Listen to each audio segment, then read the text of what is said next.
What Would Louise Say? Join us every Tuesday at 10 a.m. Mountain Time. Hosted by Reverend Martine Bernard. Explore the wisdom of Louise Hay. Brought to you by New Thought Media Network. Dive into Louise's teachings. Experience healing and empowerment. Reverend Martine shares insights. Connect with a contemporary audience. Unlock your potential. Transform your life with love. Embrace positivity and healing. Join our vibrant community. Ready to join us? Let's spread love and wisdom together. Please like, share, and subscribe.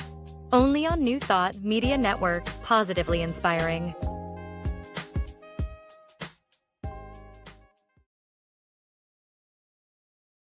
Hello, beloveds. Welcome. Hello and welcome to What Would Louise Say? The show where we celebrate the timeless wisdom of Louise Hay and the extraordinary individuals carrying her legacy forward with love and light. I'm your host, Reverend Martine Bernard, and I'm thrilled and honored to welcome our special guest, Victoria Johnson, a luminous force in the global Heal Your Life community. Victoria is a Heal Your Life workshop teacher and coach trainer for Canada. That's right, my beloveds, for all of Canada. So I'm saying good morning to each and every one of you. Good morning, good afternoon, good evening to all of you, wherever you're streaming from, and to the streamers in the future. We are thrilled to have Victoria with us, and I will tell you a little bit more about her because she has an absolutely incredible bio. So Victoria is a Heal Your Life workshop teacher and coach for all of Canada. Since completing her training in 2012, she has empowered countless individuals and trainers to love themselves and to have magnificent lives. She brings a combination of spiritual sight with a practical business savvy. So teaching and conversational style to what she does that uplifts and encourages so many people. Welcome, Victoria. Oh, thank you. It's my pleasure to be here. I've been looking forward to it very much. Yes. Oh, I'm so excited. My first question is, how did you discover the teachings of Louise Hay? Oh, my goodness. Well, like so many people, they discovered me. Yes. There is a bit of a backstory in that. Share it with us. Yes. So way back when, really, truly, right in the beginning of when this work came out, I was in my late teens or so, and the book was given to me by the mother of someone who I was dating. And I laugh looking back because I think I probably terrified her, and she was like, "Oh my God, give this child this book."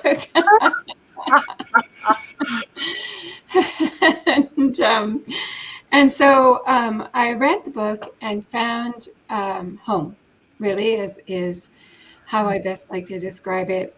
I was reading pages of someone that could have been me, someone who I thought similar to, who I knew in the depths of my being that the words were true. I felt a sense of acceptance, understanding, and belonging. And that was something that was new to me because I was raised in a different way that I knew I didn't necessarily fit into that exact mold. So finding something that did resonate with me and that made me feel like, you know what, maybe I'm okay after all, and maybe I can think about having a little bit of self-respect. Maybe I can think about learning to love myself, and maybe it's okay to love yourself. All of that was a new concept to me. And so reading that book felt like home. Like so many people, I've gone back and forth with the book many years. And through my 20s, there were times when I was definitely walking in line as much as I could. And there was times when that knowledge seemed to go into the very lowest priority that I had. And so it was a lot of up and down as I was learning to navigate life, as we all are in our 20s. But I found my way back. And I believe that one of the things that is so powerful about Louise's work, and in particular the book You Can Heal Your Life, is that everyone can find a piece of themselves there. That's right. That's right. What I love about your journey and the great reminder that you're giving to our viewers and to me this morning is that many times we go back and forth. We go back and forth on the spiritual path of awakening. We Yeah. fall asleep. We fall asleep and we reawaken. It's a lifelong journey. Very much like you, when I first read Louise's book, I was doing everything to a T. And then I went through, I memorized many of the affirmations and treatments from her books. And then I would go through periods of time where I would forget that I was a powerful spiritual Yes. being having a human incarnation. I would forget that I'm not a victim of circumstances and that my thinking is creative. My thinking is creative. I mean, what I love so much about the philosophy of the science of mind and Ernest Holmes is that he reminds us that the law is always working, whether Mm-hmm. we're conscious of it or not. And Yeah. the key to what Louise brought is that she helped us all to wake up again. And Mm-hmm. reminded the world that we are that we can become conscious co-creators with, Absolutely. and we You can know, to that. Yes. it's interesting that you mentioned that, because I was thinking about that just this morning, about how sometimes a person can get caught into looking for what's wrong, looking for the problems, running the scenario of 742 ways that people don't approve of us through our mind, right? Yes. And what's beautiful about this work is that as it becomes more and more ingrained in us in terms of habitual, that instead we are running the track of the positive reinforcement. And when we find ourselves, and maybe this is true for you too, that when we find ourselves with a thought that isn't in alignment, we notice it right away. Just a couple of days ago, I caught myself saying something critical about myself, and like immediately it felt wrong. And in the past, that would have been the normal conversation, Yes. right? Exactly. But to be able to catch it right in the moment and be like, oh, I don't talk about myself that way, even if I am kidding, right? I don't talk about myself that way.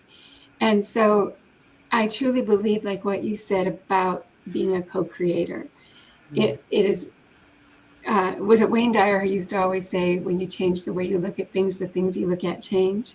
Yes. And very much so in line with Louise's work.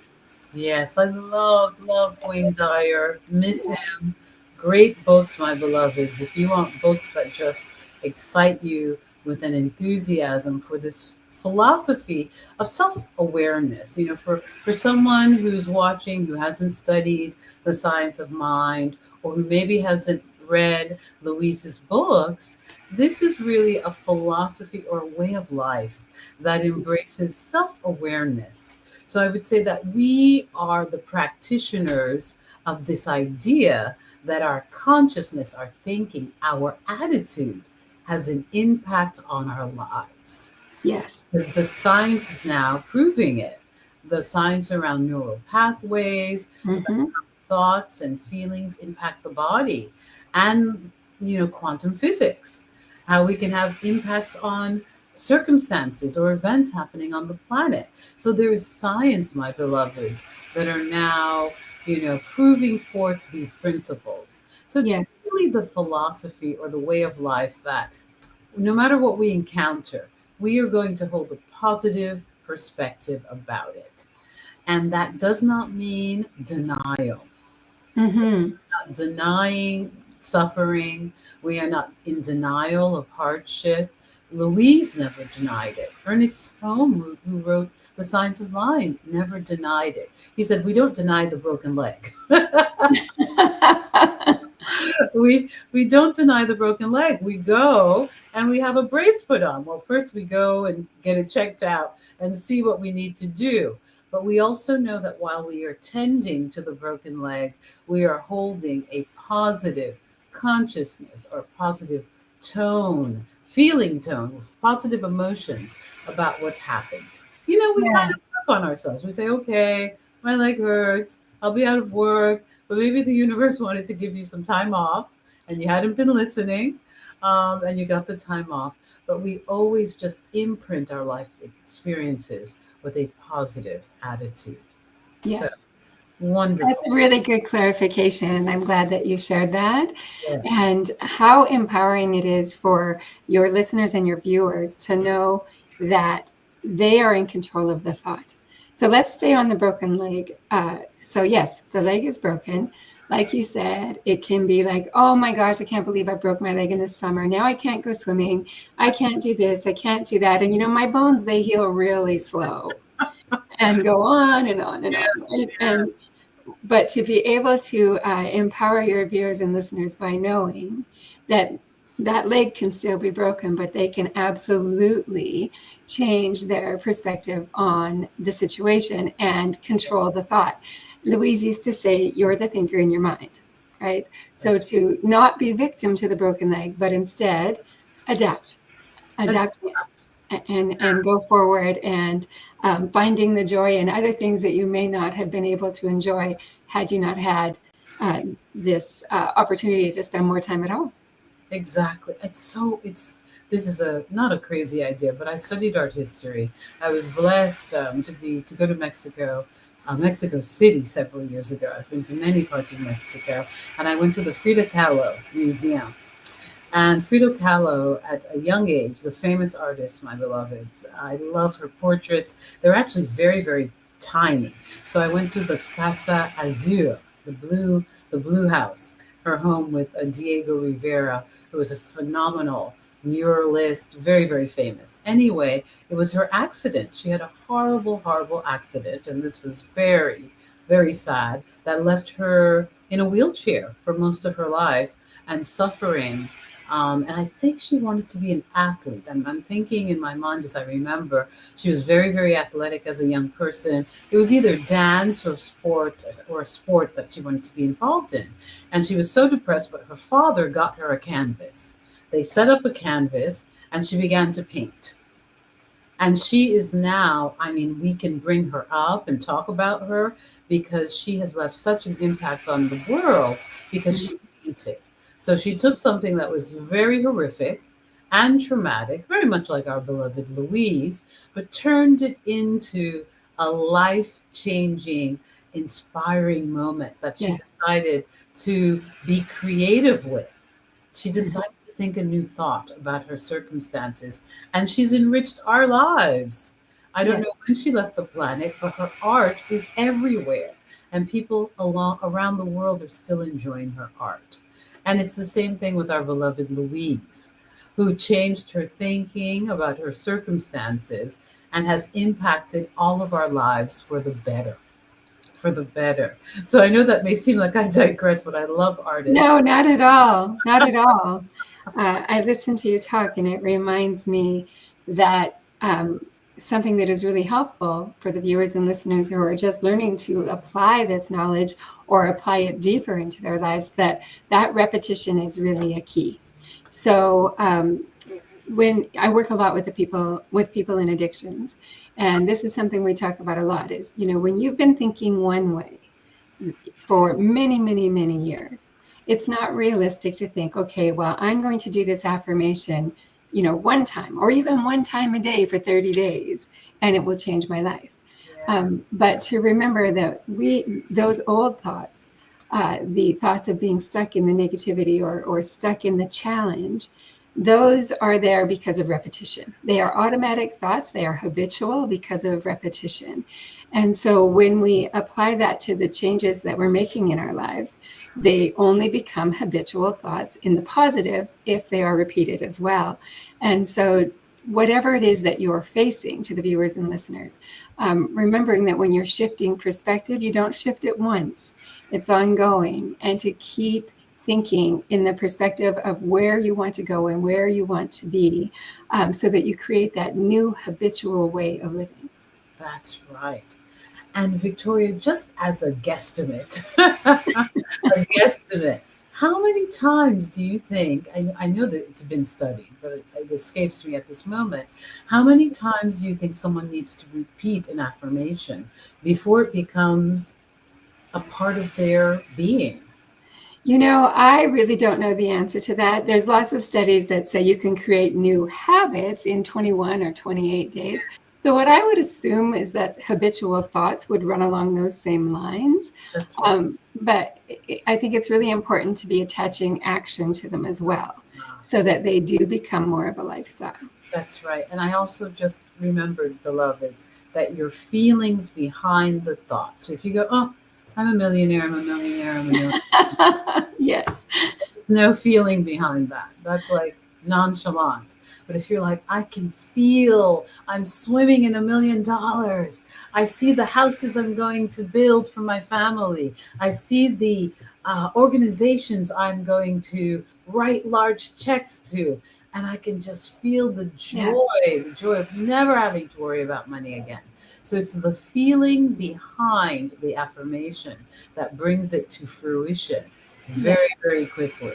If you're like, ho hum, nothing's going to happen, beloveds. But if you put feeling into it, even if you say it 5 times with feeling, it will come to pass. So that's the key, the feeling tone. And that's why people, many times if something goes wrong, oh my God, I don't feel safe in this car. I knew one day I was going to have an accident. The feeling behind that negative affirmation. Yes. So the stew is what brought it into form. So our feeling tone is very important. And to the viewers and listeners, if you feel like you can't do that, let me challenge you. Think about something in your past that made you very angry and really upset you. And so, maybe it was a family member or something, like you just mentioned, Reverend Martine, a car accident or something, something that really upset you. And then connect with the feeling that you get right now when you are thinking about that feeling. And then also, if you were telling me the story and of what happened to you that made you angry, connect with the feeling that would be with that. And so what you've just done is prove to yourself that you can, in fact, connect emotions, feelings with your thoughts, because that's just a thought. It's not in the present moment. It's just a thought. So why can't you do the same thing for the future? Well, the answer is you absolutely can. Connect to the feelings using the same system. Oh, that's wonderful. What a wonderful suggestion. Oh, thank you, Victoria. And I would love, love, love to know what inspired you. What would you say was the inspiration behind your becoming a Louise Hay Heal Your Life trainer? So please tell us the journey and what it looked like for you. And how did you know it was your calling? How did you? Okay. Oh, that's a lot of questions. Let me start at the beginning. It's a long question, so we'll take it piece by piece. So, and like I said, throughout my 20s and even throughout my 30s, I went back and forth a lot with Louise's work and really got serious about it in my late 30s. And one of the things that I've been teaching this work and giving out Louise's book, most of my adult life, but just not formally, as so many of us are in how we live and what we do. Especially that gift edition. I would ask Michael to just show the gift edition. I think everybody should go out and get this 40th anniversary gift edition. It's beautiful. It's really beautiful. And let's all start reading it again. I need to do annual readings of Heal Your Life. You can read it. I'll let you in on a little secret. I don't know how she does it, but every time I read it, there's more information in there that I didn't see before. Of course there is. Of course there is. I'm so sorry I interrupted you. I get so. That's okay. All right, let's keep going. Okay, so So in maybe around 2010-ish, 2011-ish, I went to an I Can Do It conference. Hay House puts on these events internationally where they bring in a bunch of different speakers and we all gather and like-minded energy collected. And so of course Louise was there, so I had to go, so I went. And while I was there, I met Rick and Patricia, so Dr. Patricia and Crane and Rick Nichols, who are carrying this work forward with Louise's authorization and blessings. And I at some point picked up a brochure. Now, my habit at these kinds of events is I pick up lots of brochures and that type of thing, and then I go home and I dump them all over my bed, and I that looks interesting. And so, of course, I said, that looks interesting. And I put it on my bathroom mirror, not knowing what would come of it. And lo and behold, a few months later, I was in San Diego taking the training. And yes, and so, life, just like you and I were just saying, we put the intention there. Yeah. And we match the energy, and we let the creator, we let universe take care of the details. That's right. And having said that, I did take the action of registering, so the action part is very important. And so I went and took my training, and I came back. So this is as a workshop leader, and I came back, and I think the very next weekend I did a 2-day workshop, and have continued to do so since then. And I went back a few months later to do my coach training, and found out that I really loved coaching one-on-one as well. And so that was a great piece to be able to add into what I did. So I had the workshops and I had the coaching, and my coaching clients came to my workshops, and my workshop people became my coaching clients, and it all just fed really nicely. And over the years, you develop your own style and personality that goes with Louise's work. Louise was such a beautiful person in being open that way, and not saying everything must be done one way and one way only, but instead to just bring who we are to the table. And when I'm speaking, maybe I'm resonating with you, Martine, but maybe I'm not resonating with someone else. And that's okay, because there's going to be someone else that they do resonate with them. And that's the beauty of this work. And so I was invited to come back down to San Diego a few times, I believe, to assist with the training there. And I believe it was in 2016. And Dr. Patricia asked me something along the lines of, well, I guess you know why we've been bringing you down here. We would like to invite you to take this work to Canada. And I prize myself of being very on the ball and seeing things when they are right in front of me and coming. I did not see that at all. But it was a beautiful blessing, and continues to be one of the biggest gifts in my life. And so since then, I do a training twice a year where I'm certifying people through heart-inspired presentations in Hay House to become Heal Your Life workshop teachers, licensed and certified, and licensed and certified Heal Your Life coaches. And my heart is full. It's a beautiful work. And you asked about calling. Yeah. And I think that is where I found my calling, where I realized that I've known from a young age that there is a calling on my life. Like, even in my crazy teenage days, I did know that. But to find it, and I believe that what I found was that my ability to help others learn to believe in themselves is my true calling. That's incredible. It's incredible. It's always wonderful when someone can actually speak what their calling is, put it into words for others to hear. I think that's magnificent, because I know that some viewers, and I spent many years wondering why I was here. And it's okay, my beloveds, if you're feeling that way. I think what's so important to reiterate is that when we put positive energy behind our intentions, And your intention was to, since you were a child, knowing that you had a call and wanting to make a difference. That was part Mhm. of the energy. That brings it to fruition. It Yeah. will happen quickly when you are on, I call it like the golden path. It's like the yellow brick road. When you're following the yellow brick road, you will get to your destination. Just get on the path. And the path begins with spiritual practice. Begin to become self aware. Read and reread. Mhm. You can Yes. better your life. Practice your affirmations. If you think you don't know, I do know what I'm doing. I know how to do it, when to do it, what to say. I always make good choices. Even if you're like, oh my gosh, I don't know how to make good choices. I always procrastinate. I don't procrastinate anymore. I do everything in a timely and efficient manner.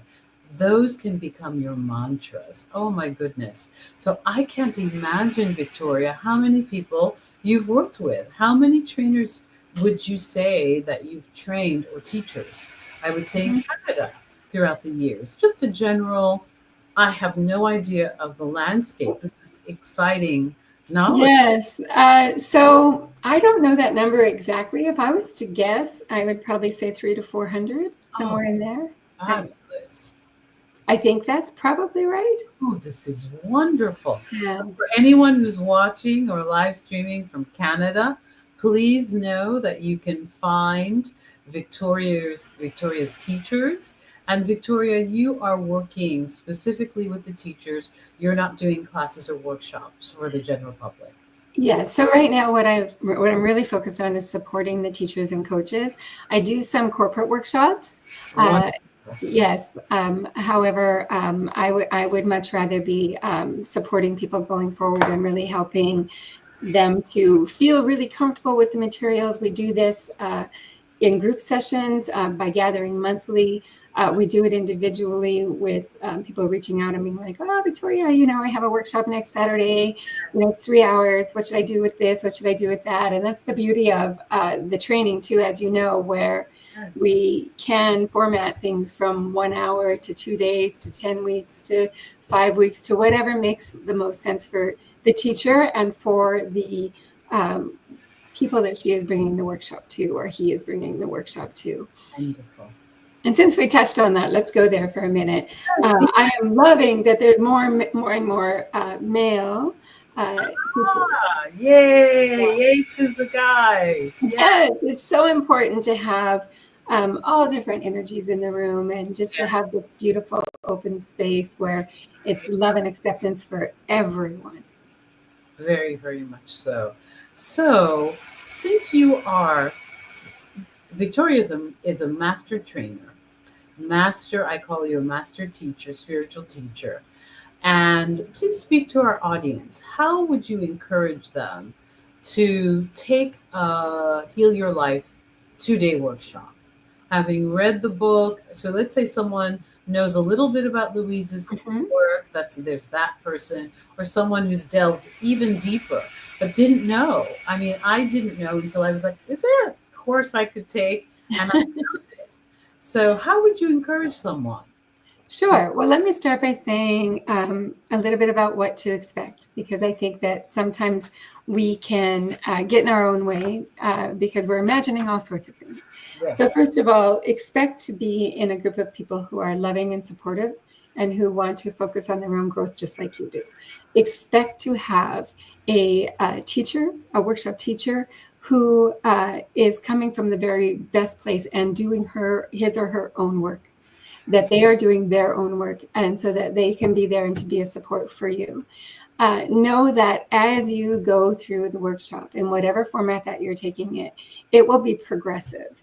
In other words, we are not going to jump in with, all right, tell us your most painful memory and let's work on healing that right now We're in not, front of everyone. not going to scare you.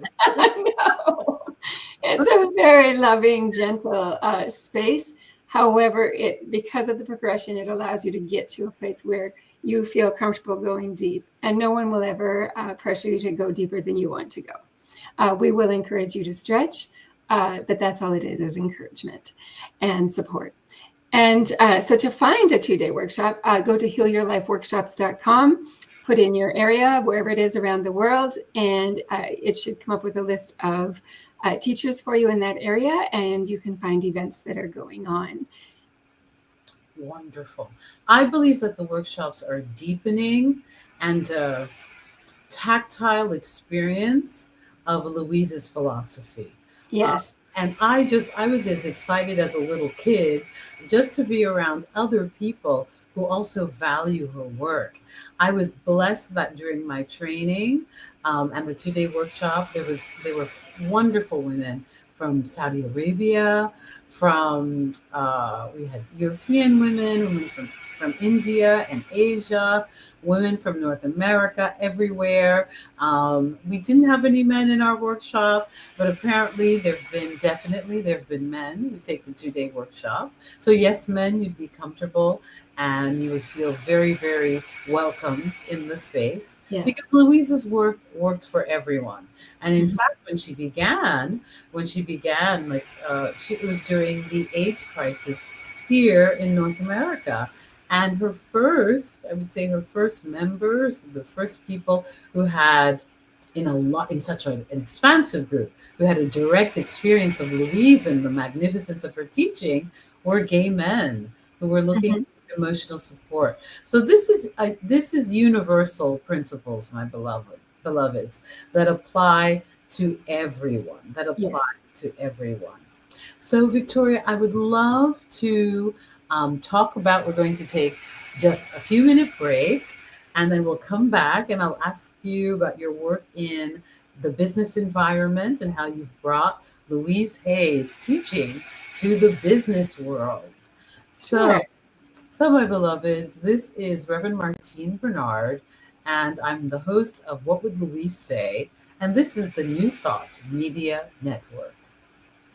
Please help us say thank you to our organizational sponsors, including the Hefferland Foundation, Affiliated New Thought Network, International New Thought Alliance, Science of Mind Archives and Library Foundation, Center for Spiritual Living Denver, Center for Spiritual Living Midtown, New Thought Philadelphia, Planned Happiness Institute, Summit Center for Spiritual Living, One Heart Retreats, Center for Spiritual Living on the Lake, Unity Kitchener, Unity Spiritual Center Ottawa, Om Center for Spiritual Living, Satya Center, Begin Within Ministries, Center for Spiritual Living North Jersey, Unity of Savannah, and the Center for Spiritual Living Seattle,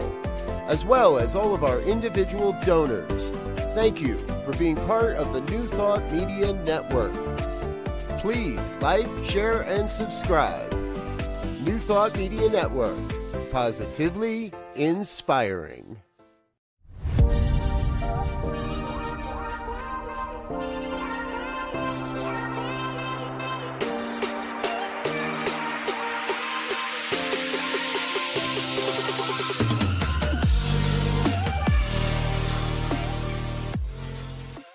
New Thought Media Network is proud to present New Thought's Roots and Branches with Reverend Dr. Ruth Miller.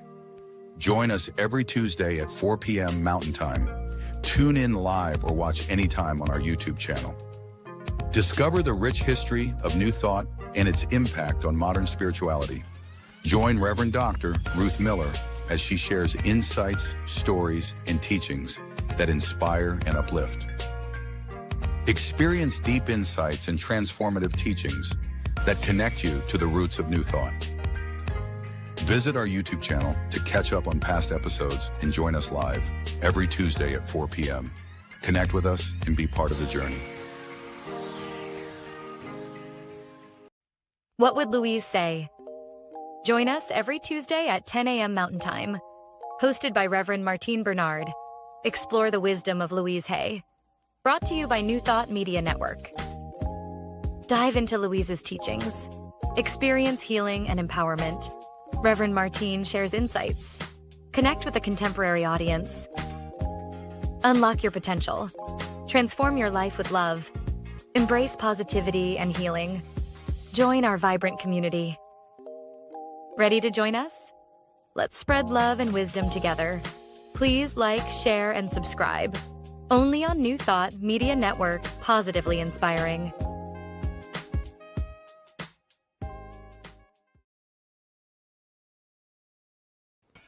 Hello, beloveds, and welcome back. I'm Reverend Martine Bernard, and I'm the host of this wonderful show called What Would Louise Say? And this is my wonderful guest, master teacher, Victoria Johnson, who is based in Canada, and she has trained several hundred Heal Your Life teachers and coaches throughout Canada and the world. I'm assuming, Victoria, that they... Yes, well, I'm glad you mentioned that. As you were saying, when you went to your training, there was people there from around the world. And I think we've had 17 different countries represented at the training that we do in Canada. We do it at Banff, Banff being a worldwide destination. So people get the same look on their face that you just got when I mentioned when we do our training. And Wow. we have a lovely retreat center hotel that we work out of. And it not only is it the blessing of the people gathering together and the connection of those like-minded people and the work, the Louise Hay work, but we're also supported so well there by Creator, the universe, by nature, the mountains, the rivers, the air, the ability to move our bodies, all of those things. It's wonderful. Yes. I am off to Banff. My beloveds, please remember SOAR, our wonderful conference, is happening in Banff from August 6th through the 11th. It will be the mecca of all of the great science of mind ministers and practitioners. And I know it's also open to the public. So please join us in Banff. I went years ago, Victoria. Oh, it's magical. It really is. You know, and as you were speaking, I think about how Banff is such a high vibe place already. Yes. It's going to be buzzing with all of you there. It certainly is. So my beloveds, our Louise's philosophy, worldview has gone global. I think 90 million copies of You Can Heal Your Life. I think translated into about 75 languages everywhere. This has had a global impact on minds and hearts because intuitively, we know we have an impact. You know, we have all of these sayings, you know, if you believe it can happen, it can happen. We have all of these things from all cultural lenses, sayings that reinforce this idea that we are creators, we are co-creative, and that we can have an influence on our circumstances. Yes. Definitely. So Victoria, please tell me about taking Louise's philosophy and your training and expertise to the business world. How has that been? Have people been receptive? Have you had to change how it looks and sounds? Please talk about it. Absolutely. So one of the things that I really love is communication. Yes. And so being in corporations, they have this interesting thing there called people. And very interesting. Yes. No two alike. Yes. And so what I do when I go in is really focus on improving communication styles, on helping people see themselves and other people in a more compassionate and understanding way. Again, teaching the philosophy that it's not only okay, but it's crucial to have a beautiful relationship with yourself so that you don't get caught into those traps of comparison and jealousy and all of those different pieces. And so going into workplaces, the first thing I do is I ask the organization, what is your goal? What is your goal with bringing me in to work with your group? And often, they'll talk about conflict, or people maybe being in little cliques and not communicating with each other. And so knowing that, then I know what to come in with in terms of material. And having each of us be in a position where we can just go in and see each other as people in the workplace, it can change the entire dynamic. It introduces a whole new idea that we are all human beings doing our best. Yes. And we can see each other that way, rather than seeing someone that's 2 slots up on the ladder or 2 slots below on the ladder, or having it be someone you're in competition with. If you can instead learn to have this spirit of connection and collaboration, amazing things just organically happen within the corporations. Wow. If we have a spirit of collaboration and cooperation, amazing things happen in the organization. I just had that stood out to me as you were describing it, because it really exemplifies our desires as teachers, as healers, as ministers, the New Thought Media Network. We want the world to come together as a world that works for everyone, where there's collaboration and cooperation. And yes, please go ahead, Victoria. And not everyone's going to come to the building, to the Center for Spiritual Living, or to the workshop. And so, when we are creative and find ways to reach people in a way where they feel comfortable and can be receptive, then we, again, going back to that calling, are just finding our ministry. Yes, yes. Do you find that people are open to what you're sharing when you go into the corporate environment, or are people more resistant, or do they think it's woo-woo? All of the above. So, every group has a mixture of all of the above. There's the mixture of, oh my God, I can't believe they're making me do this.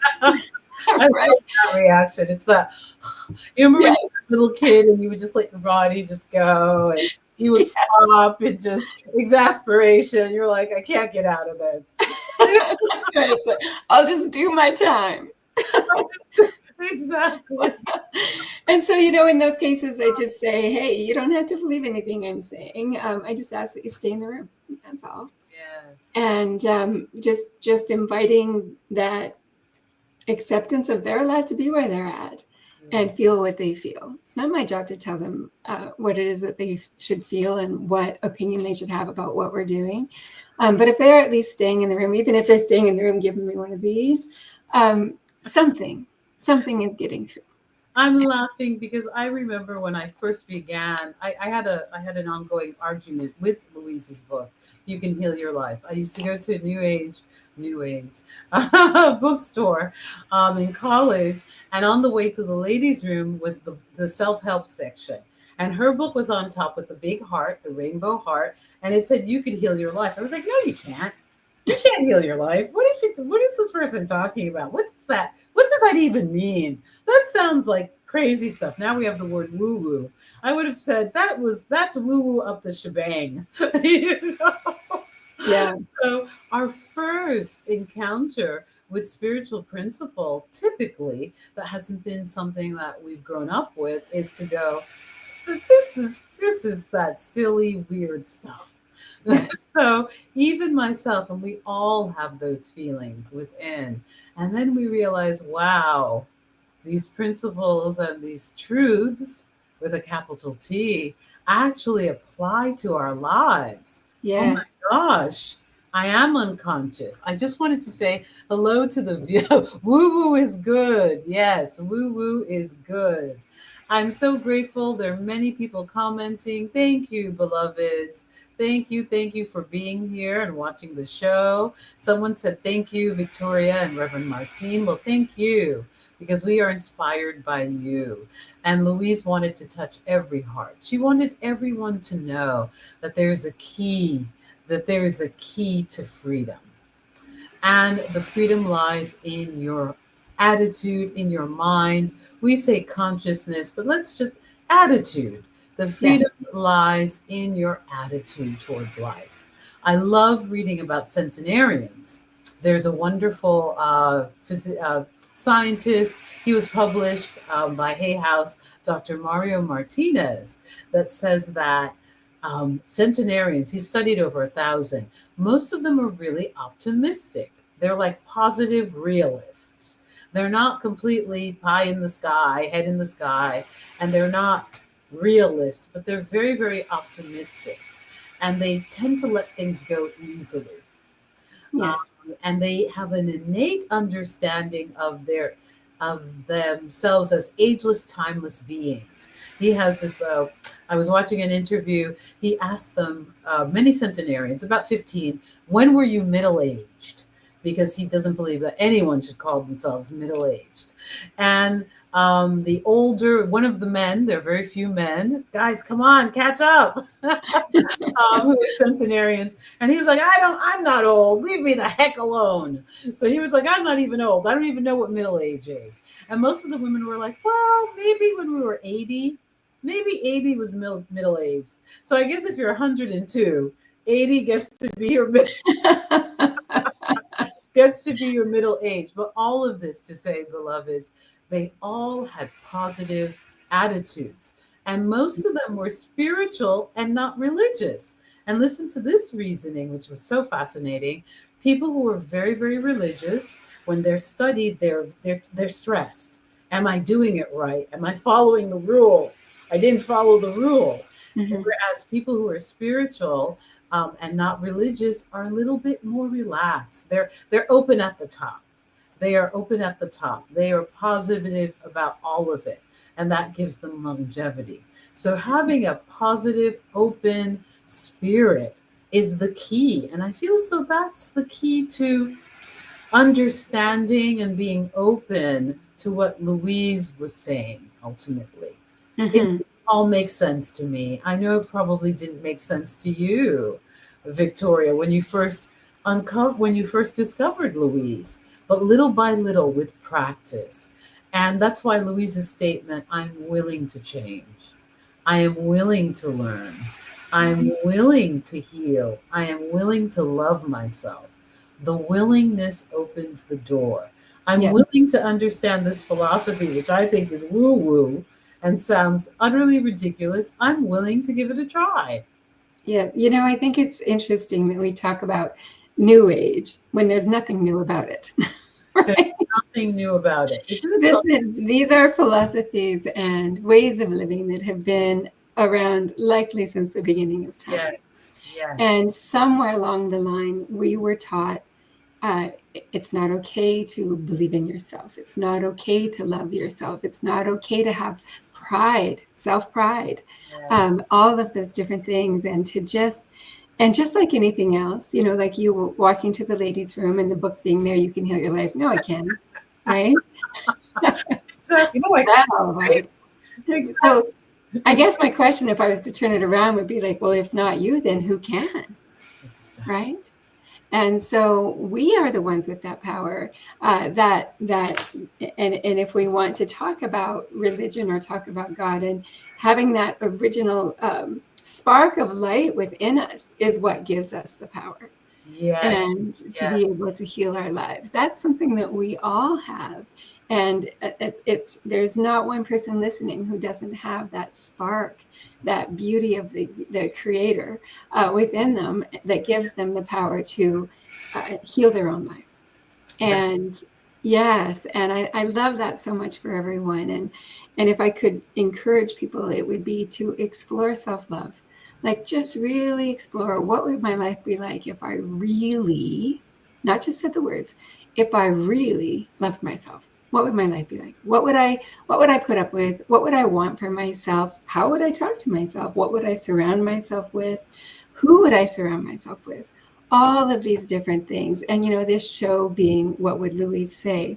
That real key piece for Louise, she always said it went straight back to loving yourself. No matter what we're teaching or coaching on, it goes straight back to loving yourself. Victoria, we have a few minutes left, and these are very interesting times on the planet. And many people are feeling a lot of fear. People have gone through trauma. Many people are worried. They're in fear, doubt, and worry. As a master trainer, a master teacher in Louise's worldview, what are three things you could offer, three tips to guide or to encourage our viewers and listeners and just add to the good? This is what we're trying to do. Yes, we want to add to the good. Yes. Okay, so let me think about this for a minute. I'm going to start off with my own experience. As things have become a little bit more and more unraveled in North America and throughout the world, I was getting really caught up and really consumed and outraged and all of the things that I could justify, but the only person I was making miserable was myself. And I was actually in a meeting with a bunch of my students and coaches who had gone through the training with me. And one of the ladies said that she had started reading the passage, "Let there be peace on earth and let it begin with me." And from that day, I have picked that up. That is on my phone screen. I see it many, many times a day. Let there be peace on earth and let it begin with me. I'm going to move along here because I know that we are against the clock. But the second thing I would say is if you want to put more love in the world, put more love to yourself. And so develop a daily practice of self-love. And why I say develop a daily practice is that these things don't accidentally happen. They take work and repetition. That's right. And so whatever it is that is going to support you, for me, it's journaling. Whatever it is that is going to support you to deepen your relationship with yourself, do it and do it every day. It is an investment that will pay higher dividends than anything else you will ever do. Having that deep relationship with self. And as a third thing, I think what I would say is speak kind words. That's right. To yourself and to everyone. Yeah. Let's do our best, beloveds, to give people the chance and the opportunity and the privilege to think whatever they want to think without it disturbing our peace. Yes. That's so important. And speak kind words. It will have a ripple effect on the planet. Yes. Oh, Victoria, master teacher Victoria, thank you for coming on today. It's been a pleasure having you here and having you share from the depth of your experience. Oh, I'm so grateful for the impact that you've had in the Heal Your Life movement. We just want it to expand even more, bring it, re-enliven all of the nuggets of truth that Louise has left for us to grow the legacy, to just expand the legacy. So thank you so much. Oh, thank you for having me. I feel like I could talk to you for another hour. It's been such a joy. And thank you to all the viewers and listeners as well. Thank you, beloveds. So this is What Would Louise Say? And I'm the host, Reverend Martine, and this is the New Thought Media Network.